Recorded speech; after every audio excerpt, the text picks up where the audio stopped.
Hello everyone and welcome back to my channel. Today's video is going to be about seances, spirit circles, and gallery readings. So if you're a psychic out there and you want to conduct one, or you're just curious about what the heck these are and how they work, stick around. I'm going to walk you through all three, their similarities, their differences, and how you can run one of your own. So if you are new here, welcome. My name is Lauren. I am a psychic. I am a medium. I'm a psychic development coach.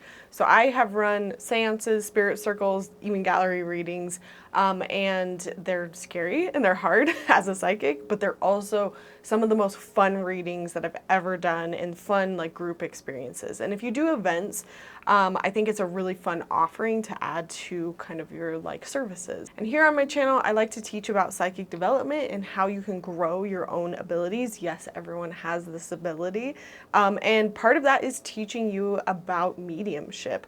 And basic kind of like psychic skills. So if that's something you're interested in, I am in the process of making a mediumship course, but I do have a basic psychic skills class as well as an advanced master class level as well.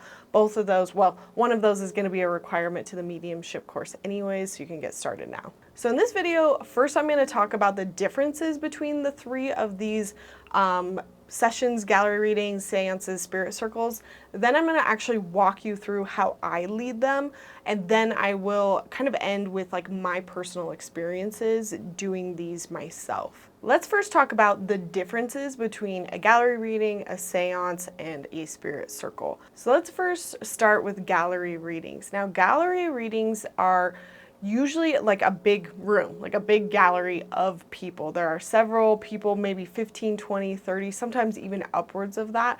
I know that there's been psychics and mediums that have sold like shows that are huge. They obviously do not read everyone in the room, but a few select lucky people will get to be read.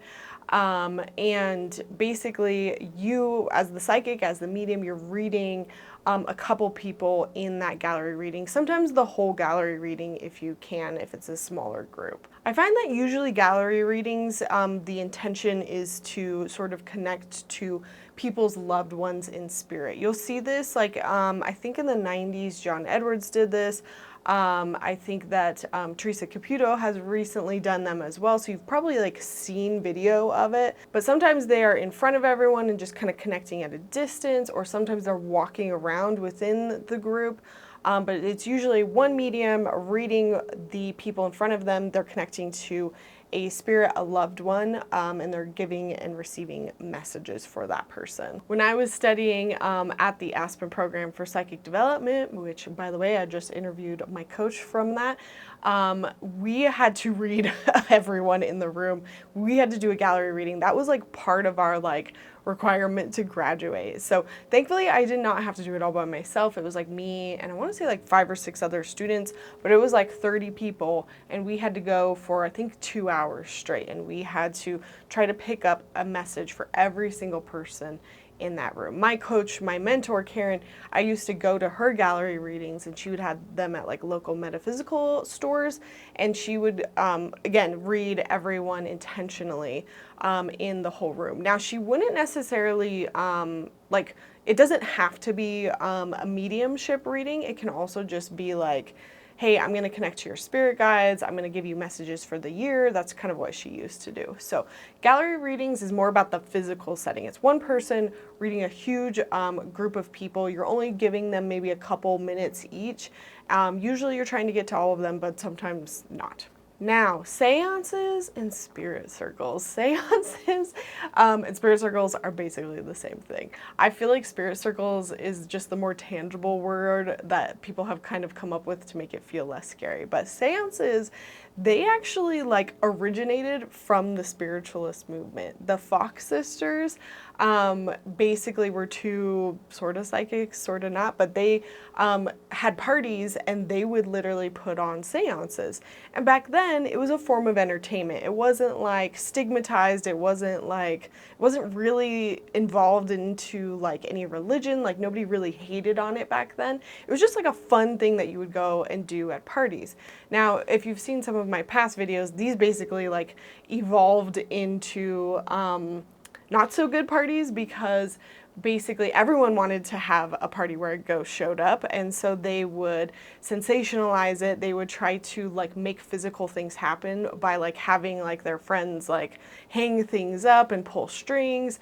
And so it very quickly went from like something true and authentic to something where they were trying to like get people to come, over sensationalize it, and kind of like show off and come from an inauthentic place. And so that's why a lot of seances got such a bad rap over time, was that, you know, the bad eggs doing it for the wrong reasons that kept getting caught. Like they would turn on the lights and they would see like a sheet hanging on a string, and they would be like, all right guys, come on.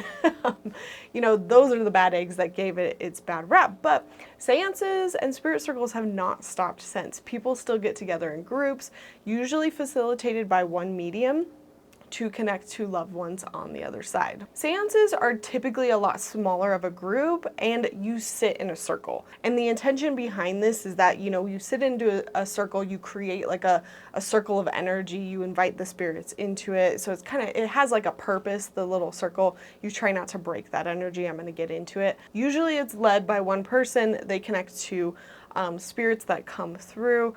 It's usually also kind of like everyone gets a reading, but maybe not necessarily. It's dependent on the medium that's kind of running the circle. I have been to local circles here led by Charles Cox in Colorado.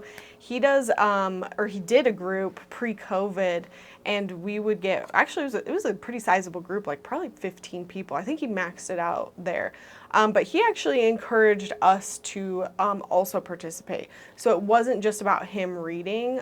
He does like events where he only reads other people, but then he also does events where like everyone is allowed to practice and participate. So you might find some seances, I think it tends to be more of the spirit circles, that, you know, the students, the participators are also allowed to like give feedback. So yeah, seances you're probably more familiar with. It's more about connecting to ghosts, spirits, and giving and receiving those messages. Again, usually by one psychic. It's usually in a much smaller setting, sometimes in people's homes, or just in a very like intimate, like dark space. I forgot that as well. Usually it's at nighttime, and you have like a candle or something in the center of the circle, whereas gallery readings sometimes are during the day. I kind of like seances and spirit circles because you can set that mood. You can make it dark, you can control it. Or, you know, at the same time, like if you want people to not be as scared, you can have your spirit circle during the day. You can call it a spirit circle instead of a seance.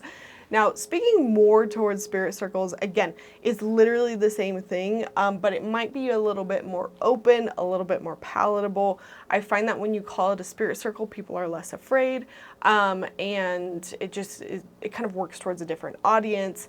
But you can also set the intention that you're not just talking to dead folks. You are also maybe connecting to spirit guides. Maybe the intention is, hey, this new moon is coming up. Let's see what our guides have to say about this new moon. So there's kind of a little bit more room where, as seance kind of usually connotates, hey, we're talking to dead folks. Why am I saying dead folks?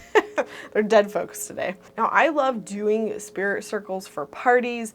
Sometimes I will open it up for people if I feel like my guests are like open and like intuitive, and I allow for them to participate. Most of the times it's just me talking, and I kind of lead people through like a group intention. Again, it depends on what like the party goers want. It's either, you know, we want to talk to loved ones in spirit, we want to keep it open to guides. Sometimes it's usually a mix of both, but overall I set the intention, hey, we're getting messages for this group.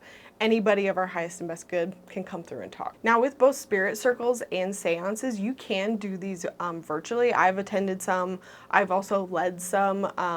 The intention is that you should be able to read people at a distance. Like if you've taken my psychic courses, if you've even joined into our monthly psychic practice groups, like, you know, we can read from a distance. We don't have to be in the room. However, there is a certain energy of being in person and feeling the people next to you that does make it like way more fun.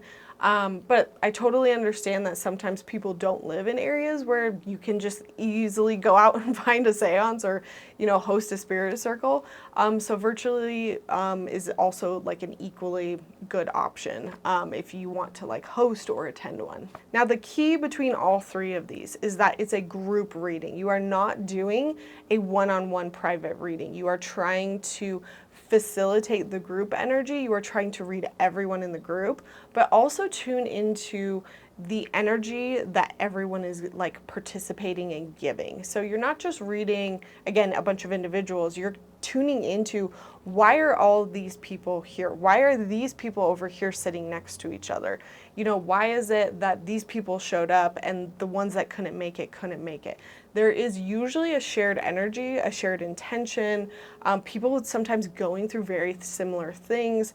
And so as the psychic, as the medium, you're supposed to also tune into that. It's different because if you want to have a one-on-one private reading, you seek a psychic out, you get a one-on-one private reading. However, there is something about the group energy that you have to kind of like pay attention to, cater to, and read into as a medium when you're doing these. Now, for those of you who are psychics, who are mediums, and you want to run one of these yourself, disclaimer, you should have been reading for a while before you run one of these. I would not encourage you to run one of these if you are new to your mediumship abilities, you're new to your psychic abilities, even just new to reading people. I do think that you need to be reading for a while before you run one of these because you are the facilitator. When people start to get scared or panicky or anything like that, you need to be able to not like be in that same boat. You need to be able to control your boundaries, be able to protect yourself, protect everyone in the circle, be very like confident about this because you are the leader, you are the facilitator of this group. So if you're like, dang it, it's okay. I've got courses, you can learn and get started, but maybe just come back to this. And I will say, this is going to be the light version.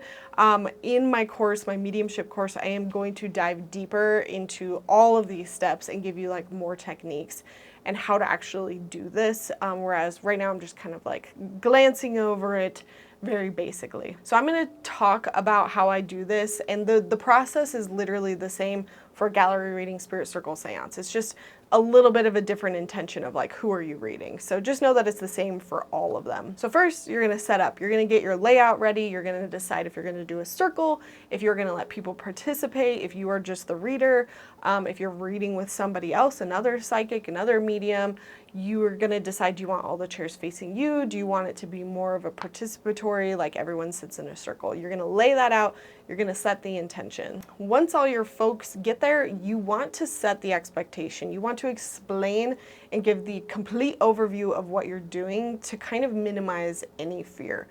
You want to walk through step by step what you're going to do, how everyone is going to be safe, how everyone is going to be protected, what they can expect. You want to talk about like if you feel negative energy, if you feel this, like what can you do? How can I help you? All of that good stuff at the beginning. Part of this is to make sure that like the people coming into this are not going to bring their fear or their negativity in. We want to make sure that the circle is a safe, high vibrational space. And, if it's not, you're going to attract negative spirits, and that's definitely something we don't want. Also, if you have people in the group that are skeptics, that are just not here for this, that got dragged along by somebody else, we want to set those expectations. So if they're like, F this, I don't want to be here, they can go hang out in another room until it's done. Really, that energy can like bring the circle down. It can make the energy flat. It just kind of like ruins it. So we want to have everyone open and participating, or again, like step out until the event is over. But I make sure that's very clear up front, and then I leave it open for questions, just to make sure everyone feels safe, at ease. And usually I over-explain everything and it's all good and everyone's like super eager to get started. The next step of what I do is I lead people through a meditation. Sometimes I will put a candle in the center of the room. Actually, usually I always do that, but that doesn't mean you have to. It just gives people a focal point to like focus their energy on, come back to it when they feel disconnected from their intuition or when they need to feel safe. We kind of set the intention that the light from the candle is safe. I basically am trying to get them out of their like conscious left brain, day-to-day mind of all the things they got to do, all the anxieties of getting there on time. Take them down, ground them, let them breathe, let them receive, kind of get just clear out the energy so that we can form a group energy. And so towards the end of this meditation, I usually like bring their attention to the fact that we are creating this circle, that, you know, the energy is here. It's a big bubble of like white light. You know, I kind of change it up every single time I do it, but in general, I'm kind of having them feel into that circle. Sometimes like I'll lead them through like a waterfall meditation, or maybe I'll use the light from the candle, or maybe I'll bring in light from like our crown chakras. It's kind of like wherever I feel like going. And then I walk through our basic safety steps, which I have a whole video on. I'll put it up in a card. This is setting our boundaries to make sure who's allowed in the room, who's allowed in the space, who is allowed in our circle. Usually I say something like only the beings for our highest and best good, only beings that can step into this bright white light. Again, getting more specific, loved ones in spirit that are only connected to the people here, or spirit guides that are of our highest and best good. I also invite everyone to turn on their psychic abilities because I want people to get acquainted with what their intuition feels like so that if they want to receive messages in the circle, they can. Sometimes I'll even allow people just like a few seconds to like invite in any spirits that they want to talk to. I'll say something like, you know, if there's anybody that you're wanting to connect with, go ahead, picture them, call out to them. I feel like I'm making this circle right now just by talking about it because I can feel like this circle, like I feel the energy around me right now. I'm not making one right now, I'm just talking about it, guys. Basically, when it comes to boundaries and, you know, turning on and off our psychic ability and just setting our intention of who we want to talk to, I'm, you know, usually talking out loud or leading my guests through a visualization, but you don't have to do that. There's other techniques and things that you can kind of plug and play for each of those. It's really like, I mean, you could even do this out in nature and use nature as a way to get grounded. Like, you just have to kind of understand the proper steps. And then again, you can substitute out a different way to set boundaries or a different way to get grounded and get centered, and really like make it your own, which I have all those examples and ideas in my masterclass. And basically your job as the psychic is to hold the energy of that circle and try not to break it.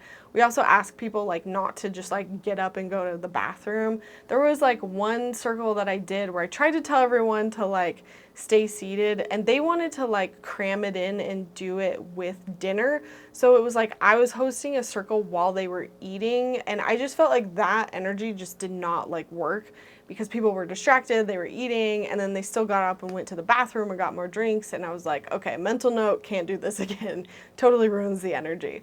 Then we are moving on to giving and receiving messages. We sit, we wait, we feel it out. We use our psychic ability to sense anybody that's coming through. We use our clairs to see what messages are for people.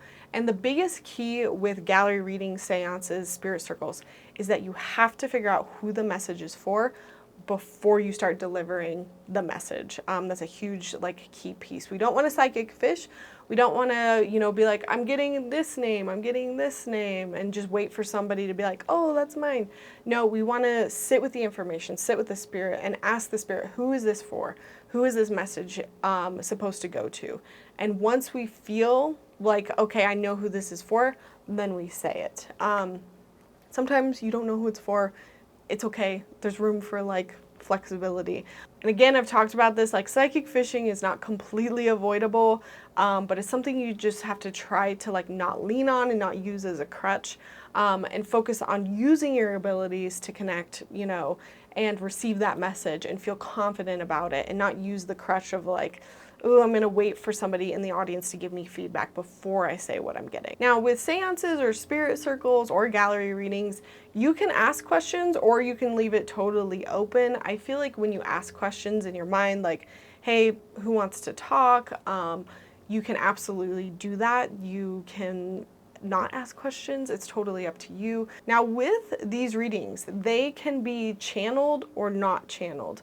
It is totally up to the psychic and their preferences. So sometimes you will see a channeler and they will receive and take and vomit it out and there's kind of like no direction on their part from like their ego. They are just receiving and giving it as is. Now, I feel like most psychics will usually kind of like work with spirit to direct the reading, and they'll again ask the questions. They will allow for feedback from the circle. Like there's a lot of talking usually involved, of just like, oh yeah, that's my grandma, or oh, I think you're so right, or hey, can you ask her this for me? But usually when you dive more into like pure channels, it's like everyone else has to be quiet and you're just listening and listening as they talk. However, again, I feel like most mediums, it's kind of this back and forth between them talking to the participants, them talking to spirit. And it's truly just like a spectrum, and it's where do you want to lie on that as you're doing your readings. I will say too that some mediums, some people running seances, they might lean more towards doing physical evidence. So they expect to like hear things or see things in their physical space. That's not personally the way I do it, but that doesn't mean it's wrong. It's just kind of a matter of like what that medium has learned and what they believe is possible. So some seances, they will kind of ask for things to happen in the room. Others, spirit circle seances, maybe that's not so much the case. It's more about like what you're receiving through your clairs, what's coming through, what is everyone experiencing. As you're running the circle, again, if you feel anything negative, kick it out. Have some sort of guide with you to help remove that negative energy. I always have Archangel Michael with me, and don't bring it up. You don't need to scare anybody. You don't need to be like, oh my God, here's this crazy, scary looking thing, and let me tell you all about it and scare you. You want to keep the energy light and happy and high vibrational. So if you need to, just take a moment, be quiet, kick them out in your mind. I mean, you can say it out loud if you need to. But it's important not to like bring in that fear and attract more of that. Ultimately, you want to try to manage the time. Give everyone a reading. Again, if that's like the intention, sometimes gallery readings, that's not like doable. But kind of be aware of your time and make sure everyone gets a message. And also tune into that group energy. Why is this group here? What is the message that they're all going through? What are the common themes? And you'll sort of piece that together as you move along. I'm trying to think, like sometimes the theme, like one time the theme of the party was like, this group of people really needed to step up and like take on more responsibility and like take their power back. I've had one group where it was like everyone needs to calm down, rest, take care of themselves. And usually you're doing this maybe an hour, hour and a half. I usually go about an hour, depending on the size of the circle. I try to like allocate 5-ish minutes per person. And then we close the circle. So I bring everyone back to that group energy, back to like our visualization of wherever we've been. Maybe it's a bubble of white light. Maybe again, it's the light coming out of our crown chakras. I bring them back to their bodies, bring them back to the awareness, and I kind of work backwards through those safety steps. I make sure to turn off everyone's abilities. We make sure to clear out the energy. We always want to thank spirit for coming through, but we also want to say, okay, leave. Please don't stay with any of us here. Please don't like stay in this building, like whatever it is. We ask them to leave. We visualize them leaving together. I help reset everyone's boundaries because I don't assume that everyone knows how to do that. So I might say something like, everyone put your hand on your solar plexus, my energy is with me, your energy is with you. I like really use those visualization techniques and verbal affirmations to make sure everyone feels like they're completely disconnected. I also give instructions towards the end of like what to do if you feel like something is kind of still stuck with you, so that people feel safe. And again, I just clear and cleanse the room. You can do that with like literal sage. You can do that through visualizations, intentions out loud in your head. But then we kind of like debrief, disconnect. That's when people can actually get up, use the bathroom, and usually we chat about it, and the circle is like closed. Now, if you're curious on my personal experiences, again, I've talked about this in my podcast in more detail. Like I think it was called like My Psychic Experiences. But my first gallery reading, I actually was told to dream about the gallery reading the night before, and see if there was any messages for the group, which you can also do, or just like on your way over there, ask, hey, is there any like messages for the group coming in now? And I actually felt like someone was going to commit suicide, that they had tried before, were not successful, and that they were going to try again. I had a dream about this the night before the circle, and I showed up and I told my mentor, Karen, I was like, Karen, what did I do? I was so freaked out. And she kind of basically was like, well, just like what we taught you, find who it is for before you just go out and share it. Make sure that it's absolutely coming through again, and then you can deliver it. And so I think I went probably an hour and a half, and I just kind of set the message aside, and I said, if it comes up for somebody, it comes up for somebody.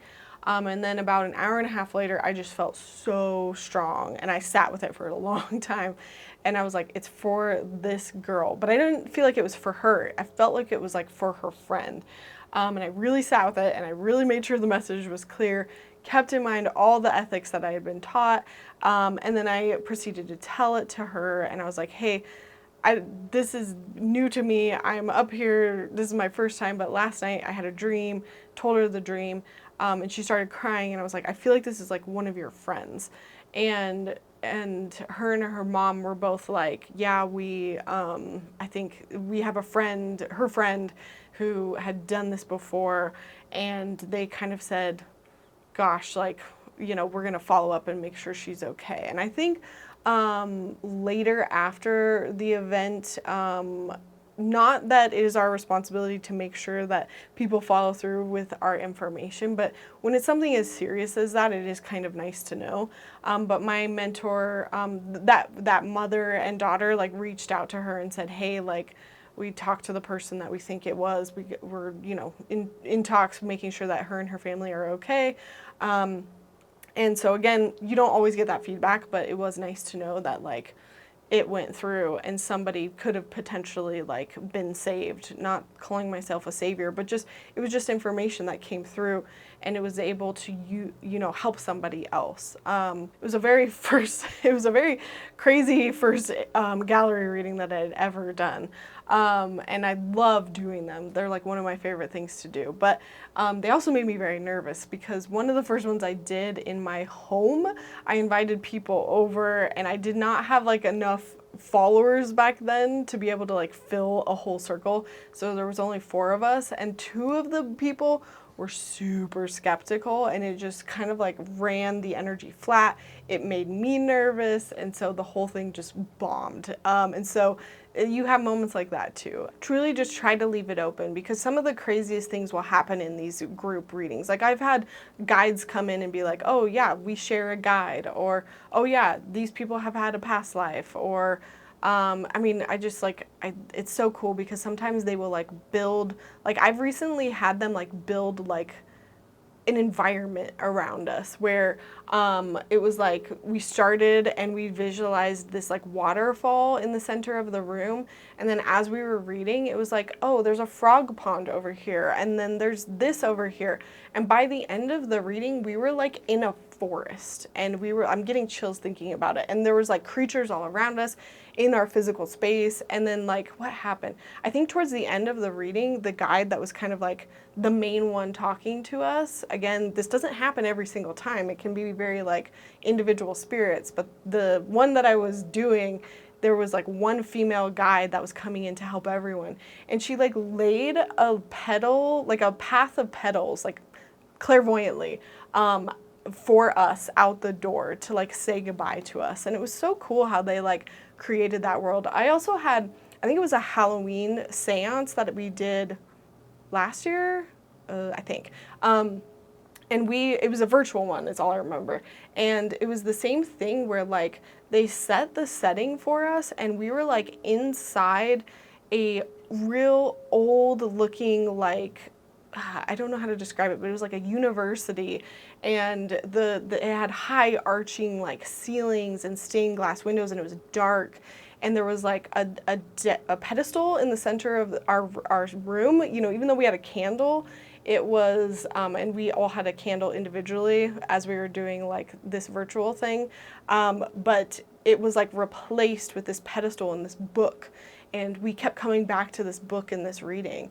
And it was just very symbolic. So there can be a lot of like symbolism that comes in. It can also just be very literal, where it's like, okay, we've got grandpa, we've got another grandpa, we got grandma over here, like we've got a dog. Like, be open to anything and everything coming through, because it can just take on a life of its own, and we really want to let spirit lead the way when it comes to these circles. Again, I've participated in several myself, and I do feel like dimming the lights also helps, because you are less paying attention to your literal eyesight and you're paying attention more to your psychic mind. And sometimes I think it helps to not have the visual distractions, and you can clairvoyantly see things better when it's a little bit darker. However, when there is a group of people that is very new to this, I will always suggest doing it during the daytime so that they feel less scared. One thing I haven't said either is that like location definitely matters, because when I used to go to the spirit circles at my local metaphysical store, which used to be a funeral house,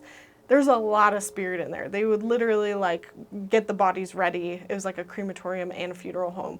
So there was a lot of energy coming in through there, versus if you're doing it in your home, which is constantly protected and cleaned and clear, you know, it's a much different feel, you know. So if you have the luxury of like taking your guests to like a haunted location, that might be fun, but be like prepared for lots of extra energy coming through. Again, I've learned to kind of keep the group smaller, really like lay out the expectations ahead of time, so that people don't break that circle. Again, I'm not going to allow people to eat anymore during my circle, because I feel like that just kind of ruined the energy as well. So if you're like, I want to do this, but I don't even know how to get this going, that was one of my biggest struggles coming out of the Aspen program. Was I had so much fun doing it, and I was like, how do I get a group together to do this?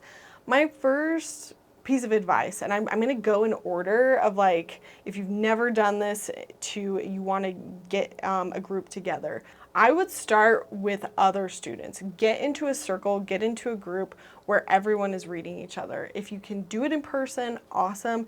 If not, you might have to do it virtually. Again, we have our psychic development like monthly practice groups. Every Halloween we do like a seance that like month together. But even if you can get into like local meetups, Facebook groups, and just ask people, say like, hey, I want to practice doing a spirit circle together where everyone can participate. We're all just practicing. You can ask people to get together and do that. It also takes the pressure off of like you having to do everything. And then once you get practice doing that, let's say you've got a circle going, maybe choose like 1 or 2 other students to do a circle with. And so what you can do is like host a circle and say, you know what, we're going to be the ones who are reading and everyone else can receive. So it puts a little bit more pressure on you to be the facilitator and come up with like, you know, all the messages, not come up with, receive all the messages, you know what I mean? And facilitate that group. I would still recommend doing it at like a small price. Ask people to put their energy into it. Don't do it for free, because you might get a lot of weird people for free, and that's a whole different conversation for another video. But I do think it's really important that the energy has to, like, you have to put something up, you have to put your skin in the game in order to have good messages come through. Because if somebody's just there to take advantage and get something for free, it can kind of kill that energy. Then you can slowly upgrade. You can start doing things virtually if you want to, where it's just you, or again, in person, just you, reading a whole group of people. The more often you do this, the better. If you can find circles in your area where the medium that's leading it is willing to participate, let students participate. That would be awesome. Again, if you're in Colorado, I don't think Charles is doing his circles anymore. He's only doing his seances where he reads everybody, but he used to. And I'll put their Facebook or their, is it a Facebook meetup group down below for those of you in Colorado. But again, start a group. Start a group of just local metaphysical people. Maybe go into your local stores, ask them if they have something going on. If they don't, you can even offer. You don't have to be a professional. You can just say like, I want to practice with other people. Would you be willing to like help put that on? Another big way to do it now, if you are a professional, if you're a reader and you're like, I feel like I can facilitate this, I can jump into it. put up your services for parties. Put it up on your website. Hey, I do events. Advertise it, market it. That's going to be like the #1 thing you have to do, unfortunately. I use Gig Salad, and when I throw up my profile on Gig Salad, I say, hey, I can do individual tarot readings, cards, whatever, but I also do circles, I do full moon intentions, new moon intentions, like I put up all of it, and people usually like pick and choose. And I've had lots of parties through Gig Salad book me for circles. And again, remember, even if you are the one leading it, you can still let people participate. At the beginning, I always say, like, if you send something, like, I might not be picking up on it, so please, like, just kind of raise your hand, say, I think I've got something here. And then lastly, I think that once you have enough, like, of a following, if you, again, you're doing this professionally, that's when you can probably put up events and market them. Like right now, I know that if I put up a virtual spirit circle, I can sell it out within like a couple days just because of how many people follow me. But unfortunately, in person, maybe I haven't done it in a long time, but it's harder to do in person, like at events, because sometimes at like stores, because a lot of times they want you to market it yourself, so you kind of already have to have a following. Sometimes they will market it for you. Again, every place is different. Some places I had, they wanted to charge me to market on their website. Some people did it for free. So it's completely, you have to like ask and get in with people. And some stores are very like closed off and will not let people come in. And I've really struggled with that here in Colorado as well. Not trying to put that in your mind, but as like a self-limiting belief, but sometimes you might not get met with like, yeah, let's do it. But don't let that discourage you. You can always go around to other stores, again, offer it virtually. I feel like if you have enough marketing behind you, if you have like a press kit that you can show and say, hey, I have these many people that follow me local here, they're more likely to let you like book out the space. I know like one store here, they just charge hourly. They're like, sure, do whatever you want. All you got to do is pay for the time up front. And they don't care if only 2 people show up, you know. Alrighty, friends, that was kind of an intro to gallery readings, seances, spirit circles. And I hope that my walkthrough kind of helps inspire you to lead one of your own. Again, if you are ready and safe and protected and you've been doing this for a while, but it also might help you get an idea if you want to go to one, like what you can do and how you can search them out, and what to expect. Again, if you want to start getting practice, sign up for my courses, join us in our monthly Patreon group. That is basically there for all of my students to practice reading each other. It's a great place to get started. And again, sign up for my mediumship course when you see it come out. If you have any questions, please feel free to leave them down in the comments below. And remember, you can always book a private reading with me or a coaching session. Give this video a like if you found it helpful, and I will see you in the next one. Bye.